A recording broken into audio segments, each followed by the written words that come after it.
Pueden comenzar, padre. Bueno, buenas noches. Buenas noches.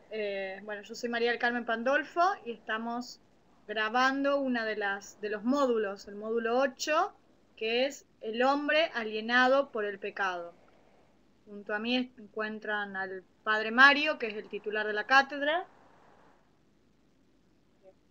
Bueno, buenas noches.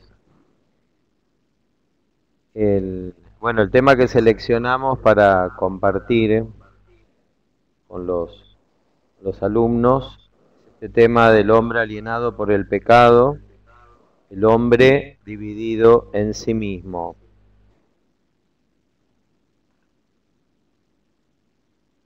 Acá vamos a tomar como base esta idea que el Concilio Vaticano II califica como división del hombre.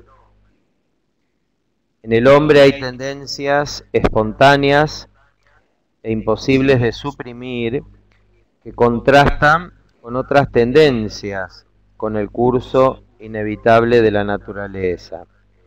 Según una división tradicional, podemos considerar tres aspectos de este conflicto del corazón humano.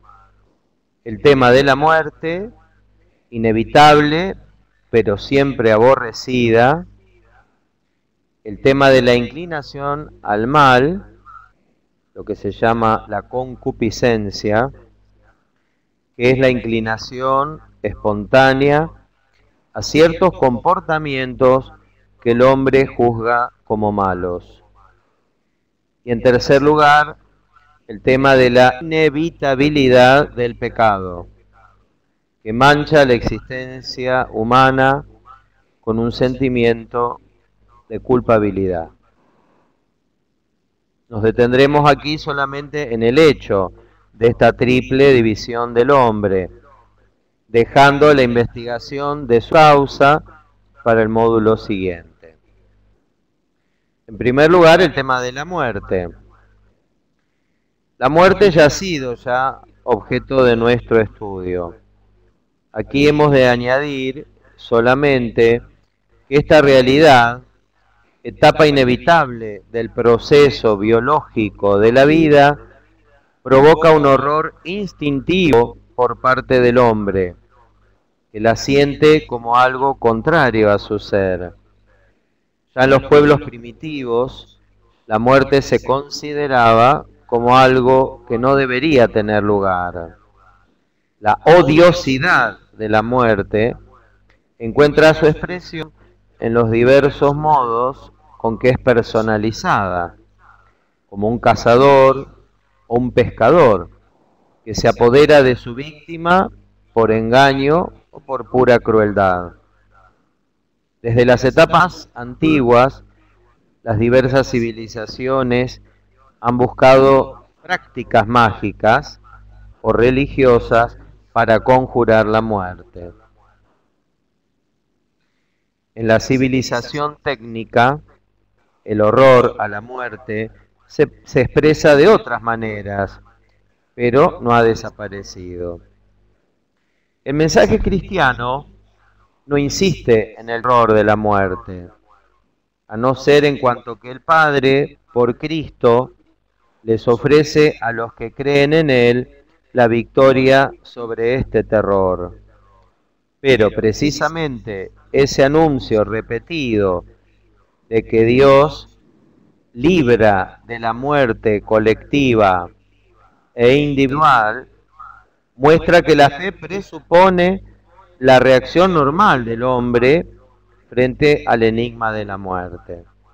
La permanencia del temor frente a la muerte es compatible con la teología de la muerte, ya que la muerte como final de la existencia terrena es un hecho percibido experimentalmente y por eso mismo vivido con una notable carga afectiva, mientras que la muerte, como comienzo de una nueva vida, es objeto de fe, al que corresponde todo lo más una persuasión firme, pero solamente nocional. En segundo lugar, la inclinación al mal. La reflexión teológica ha intentado explicar el desorden en el hombre dentro de dos modelos de pensamiento. Positivo el primero y negativo el segundo. El primer modelo considera la concupiscencia como una fuerza extraña a la verdadera naturaleza del hombre, introducida desde fuera. Esta manera de pensar ha recibido notable influencia del helenismo, que creyó haber encontrado la explicación de la decisión interna de la psique en el antagonismo existente entre el cuerpo y el alma. El espíritu como racionalidad sería de suyo éticamente perfecto, pero ese espíritu encerrado en un cuerpo padece tendencias irracionales llamadas pasiones.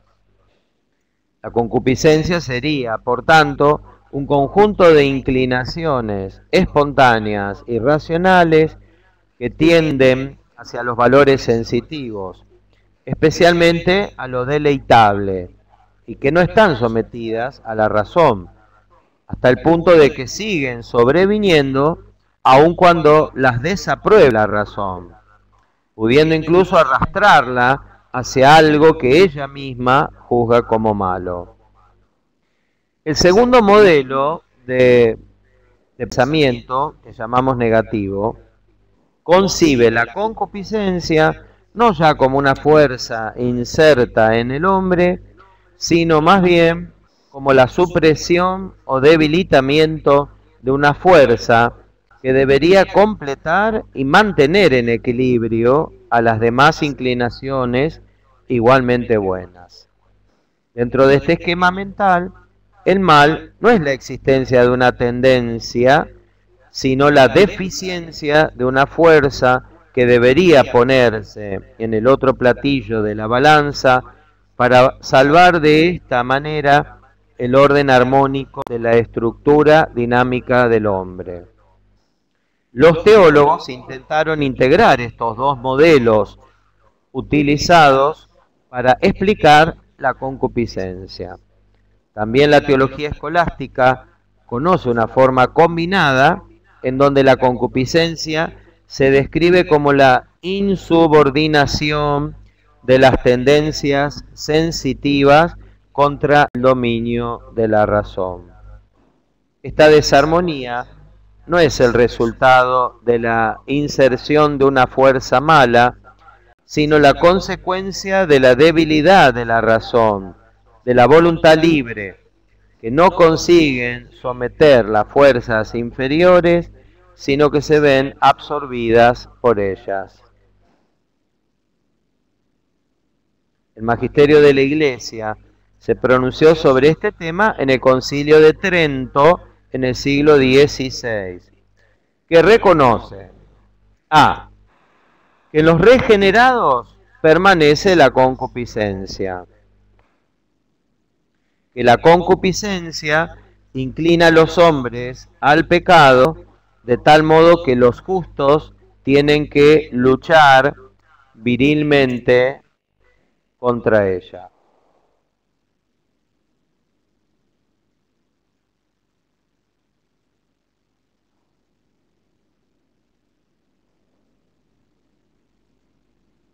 Sé que la concupiscencia proviene del pecado.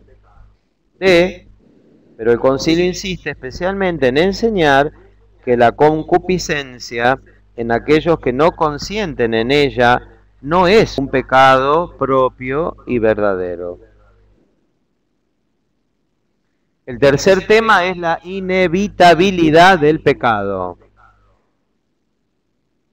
La presentación de este tema nos lleva a plantear una antigua controversia que tuvo lugar en el seno del cristianismo y cuyos protagonistas principales fueron San Agustín y Pelagio.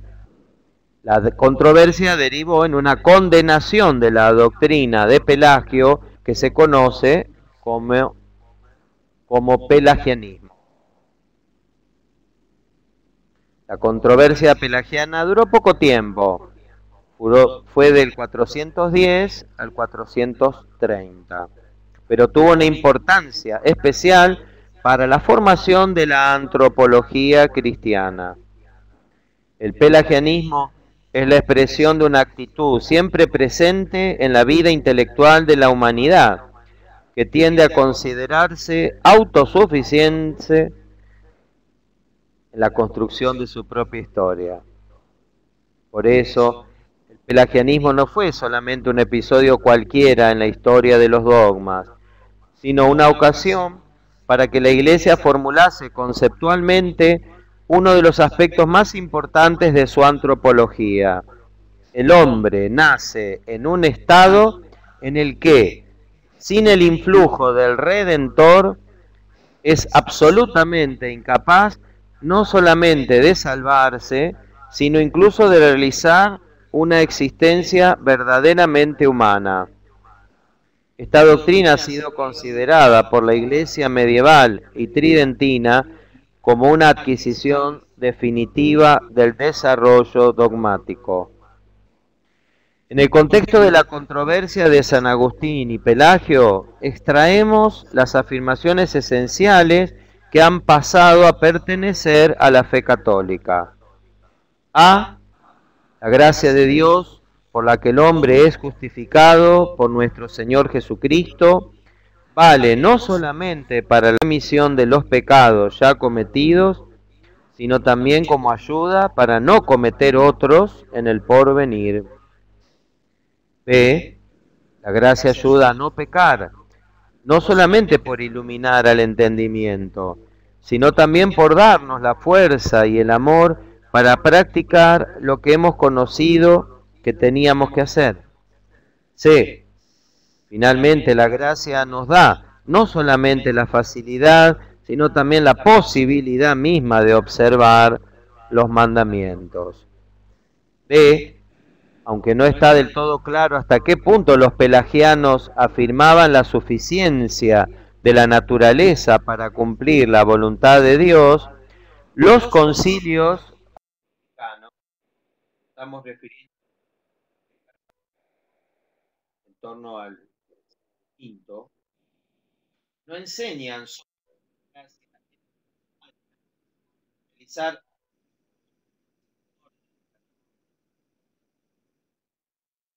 sino también ayuda interna. Es necesario evitar venciendo concupiscencia.